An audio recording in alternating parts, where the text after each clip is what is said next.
Triple অ্যাফেয়ার্সের আরও একটি নতুন এবং গুরুত্বপূর্ণ লেসনে আপনাদের সবাইকে স্বাগতম।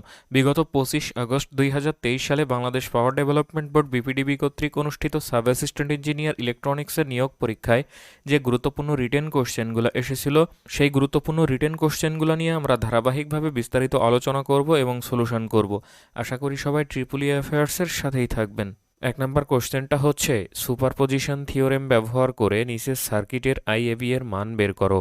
কোশ্চেনে এই সার্কিটটা দেওয়া ছিল এবং বলা ছিল যে এই এ থেকে বি এর দিকে প্রবাহিত কারেন্টের মান আইএবি এর মানটা বের করো।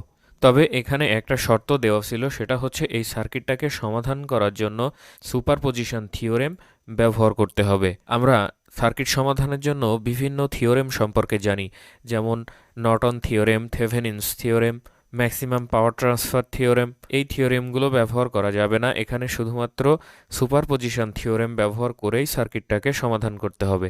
সুপারপজিশন থিওরেম ব্যবহার করে সার্কিট সমাধানের ক্ষেত্রে আমরা জানি যে প্রতিটা ইন্ডিপেন্ডেন্ট সোর্সকে আলাদা আলাদাভাবে অ্যাক্টিভ রেখে সার্কিটটাকে সমাধান করতে হয় এবং সবশেষে এই আলাদা আলাদাভাবে প্রাপ্ত মানগুলোকে একসাথে যোগ করে টোটাল সার্কিটের জন্য ওই প্যারামিটারের মানটা নির্ণয় করা হয়।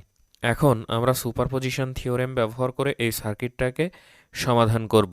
প্রথমেই আমরা ধরে নিচ্ছি যে এই 5 ভোল্টের সোর্সটা অ্যাক্টিভ অবস্থায় আছে, তাহলে বাকি দুইটা সোর্সকে আমাদের ইনঅ্যাক্টিভ করে দিতে হবে। আমরা জানি ডিসি সার্কিটের ক্ষেত্রে ভোল্টেজ সোর্সকে যদি ইনঅ্যাক্টিভ করা হয় তাহলে সেটাকে শর্ট করে দেখাতে হয় এবং কারেন্ট সোর্সকে যদি ইনঅ্যাক্টিভ করা হয় তাহলে সেটাকে ওপেন করে দেখাতে হয়। তাহলে এই সার্কিটটাকে আমরা যদি এখন রিড্র করি তাহলে সার্কিটটা হবে এমন, এখানে এই 5 ভোল্টের সোর্স, এটা যেহেতু আমরা অ্যাক্টিভ ধরেছি তাহলে এটা থাকবে এবং বাকি যে রেজিস্ট্যান্সগুলো থাকবে এই 5 অ্যাম্পিয়ারের কারেন্ট সোর্সটা এখানে ওপেন হিসাবে দেখাতে হবে এবং এই 5 ভোল্টের সোর্সটা এখানে শর্ট করে দেখাতে হবে। এখান থেকে আমাদের এই 5 ভোল্ট সোর্সের জন্য এই এ থেকে বি এর দিকে প্রবাহিত কারেন্ট আইএবি এর মানটা নির্ণয় করতে হবে। এই 5 ভোল্টের সোর্স থেকে যে কারেন্টটা বের হবে এই কারেন্টটা এই 5 ওহম রেজিস্ট্যান্সের মধ্য দিয়ে যাবে এবং এখান থেকে 5 ওহমের ভিতর দিয়ে প্রবাহিত হয়ে আবার সোর্সে ফিরে আসবে। যেহেতু এই প্রান্তটা ওপেন অবস্থায় আছে তাহলে এই 5 ওহমের ভিতর দিয়ে কোনো কারেন্ট প্রবাহিত হবে না, এই কারেন্টটা সরাসরি এই রেজিস্ট্যান্সের ভিতর দিয়ে এসে সোর্সে ফিরে যাবে। যেহেতু এটা হচ্ছে একটা শর্ট পথ তাহলে এই রেজিস্ট্যান্সের ভিতর দিয়ে কারেন্ট প্রবাহিত হবে না, সরাসরি শর্ট পথ হয়ে সোর্সে ফিরে যাবে, অর্থাৎ এই দুইটা রেজিস্ট্যান্সও কোনো কাজে আসবে না, এই দুইটা রেজিস্ট্যান্সের ভিতর দিয়েও কোনো কারেন্ট প্রবাহিত হবে না। এই সার্কিটটা শুধুমাত্র একটা সিরিজ সার্কিটের মতো হয়ে যাবে, অর্থাৎ এই 5 ভোল্টের একটা সোর্স এর সাথে 5 ওহম প্লাস 5 ওহম এই 10 ওহমের রেজিস্ট্যান্স সিরিজে সংযুক্ত থাকবে। এতটুকু হচ্ছে অ্যাক্টিভ সার্কিট। তাহলে প্রথম ক্ষেত্রে আমরা এই এ থেকে বি এর দিকে প্রবাহিত কারেন্টের মানকে ধরলাম আইএবি 1। আইএবি 1 সমান হচ্ছে এর আড়াআড়িতে ভোল্টেজ 5 ভোল্ট বাই এর রেজিস্ট্যান্স হচ্ছে 5 ওহম প্লাস 5 ওহম, অর্থাৎ এই 10 ওহম।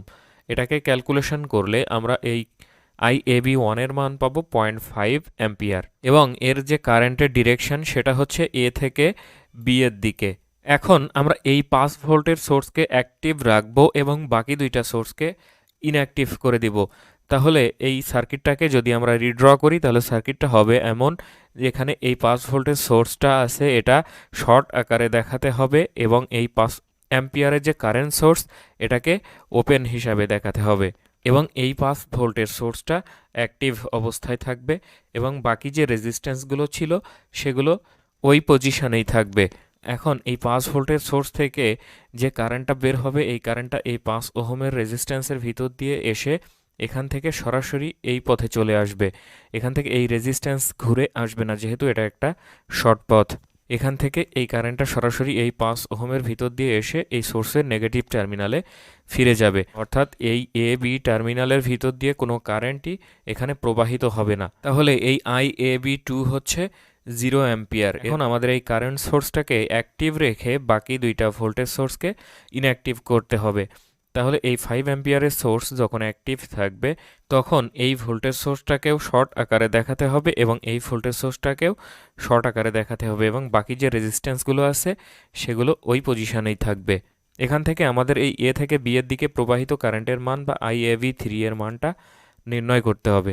এখানে এই 5 অ্যাম্পিয়ারের কারেন্ট সোর্স থেকে যে কারেন্টটা বের হবে সেটা এই 5 ওহমের রেজিস্ট্যান্সের ভিতর দিয়ে প্রবাহিত হয়ে এই দুইটা ব্রাঞ্চের ভিতর দিয়ে ভাগ হয়ে যাবে, এই 5 ওহম এবং এই 5 ওহমের ভিতর দিয়ে ভাগ হয়ে যাবে। পরবর্তীতে এই কারেন্টটা এখানে এসে এই যোগ হয়ে এই শর্ট পথ দিয়ে প্রবাহিত হয়ে এই 5 অ্যাম্পিয়ারের কারেন্ট সোর্সে ফিরে যাবে, অর্থাৎ এই 5 ওহমের রেজিস্ট্যান্স এবং এই 5 ওহমের রেজিস্ট্যান্সের ভিতর দিয়ে কোনো কারেন্টই প্রবাহিত হবে না। তাহলে এই সোর্স থেকে এই 5 অ্যাম্পিয়ারের কারেন্ট এখানে এসে এই দুইটা ব্রাঞ্চে ভাগ হবে, অর্থাৎ যেহেতু এই দুইটা ব্রাঞ্চেরই রেজিস্ট্যান্সই সমান 5 ওহম করে, তাহলে এর ভিতর দিয়ে অর্ধেক কারেন্ট যাবে এবং এর ভিতর দিয়ে বাকি অর্ধেক কারেন্ট যাবে। তাহলে IAV3 সমান হচ্ছে এই মোট কারেন্ট 5 অ্যাম্পিয়ার বাই 2, অর্থাৎ 2.5 অ্যাম্পিয়ার, এবং এই কারেন্টের ডিরেকশনটাও এ থেকে বি এর দিকে।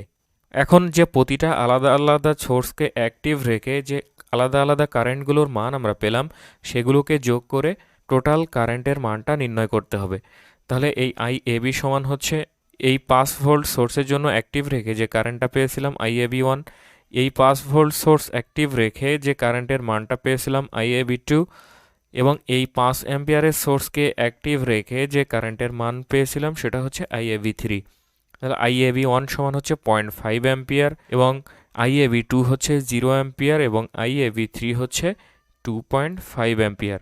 যেহেতু প্রতিটা সোর্সের জন্যই এই কারেন্টের ডিরেকশনটা একই দিকে, অর্থাৎ এ থেকে বি এর দিকে, তাহলে এই সবগুলা ভ্যালুই এখানে যোগ হবে। যদি কোনো কারেন্টের ডিরেকশন বিপরীত দিকে হতো সেক্ষেত্রে ওই কারেন্টের মানটা বিয়োগ হতো। তাহলে 2.5 প্লাস 0.5 অর্থাৎ 3 অ্যাম্পিয়ার। অর্থাৎ এই সার্কিটের ক্ষেত্রে সবগুলো সোর্স যখন অ্যাক্টিভ অবস্থায় থাকবে তখন এই IAB এর মান হচ্ছে 3 অ্যাম্পিয়ার। আশা করি সবাই বুঝতে পারলেন। যদি কেউ না বুঝে থাকেন অবশ্যই কমেন্টস বক্সে কমেন্টস করে জানাতে ভুলবেন না। ভালো লাগলে চ্যানেলটিকে অবশ্যই সাবস্ক্রাইব করবেন, লাইক, কমেন্ট, শেয়ার করবেন। ধন্যবাদ সবাইকে।